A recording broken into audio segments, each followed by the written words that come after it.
Maybe you're going through a season of thinking about adding new menu offerings. Maybe you should host events. Maybe you should change your decor. And you're wondering, will it work or will it flop? All that matters is understanding what our customers want and give it to them. That's what success is going to be all about. So you're wondering how to know what the customers want, what your customers want? Simple and common sense tip is to ask them. You for sure have some regulars in your restaurant that you can go to and say, hey, John, have you been? Thanks again for coming over. How is your steak or food or whatever it is that they're ordering, that they've ordered, right? I wanted to ask you just a couple questions. Do you have a minute? They're like, yeah, what's that? They're like, hey, we're thinking about adding, maybe some beer tastings once a month. What are your thoughts on that? What kind of beers are you into? Or what would make this event special?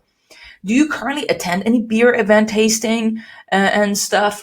Asking these questions, if that person's into beer, of course, or it's a family. You're going to a family, they have young kids. You can ask them, hey, we're looking into adding maybe some new offerings to our kids menu. What are your thoughts on that? What do you think would be great if we added this or that? Ask your customers directly. Your customers feel that you value their feedback because they're going to be the ones giving you money for it, right? Be sure to ask multiple people, variety of people, ask their opinions, and don't be in love with your idea because you're like, well, that's going to be a fantastic idea. And then you feel like people are not that interested and you continue doing it because you're trying to push your agenda. Don't be that, okay? You want to research and gather intel so you can make a wise choice of what's going to serve your customers. Another way for you to know what your customers want is to simply read your online reviews. I know it could be pretty stressful doing that, but you need to be reading your online reviews. And not only that, other restaurants that are in 3 to 5 mile radius of your restaurant, read the reviews that other customers are leaving on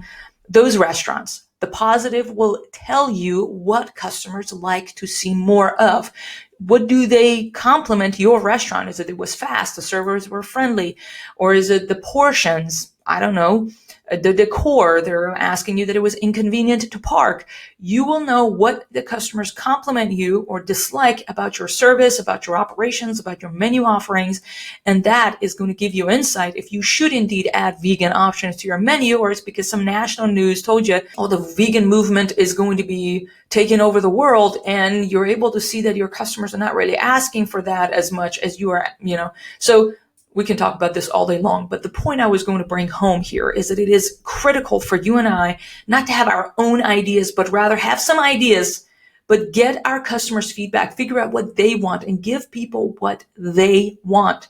So hopefully in return, we will get what we need, and that is customers so we can pay our rent, give people a raise, and make some dough at the end of the month.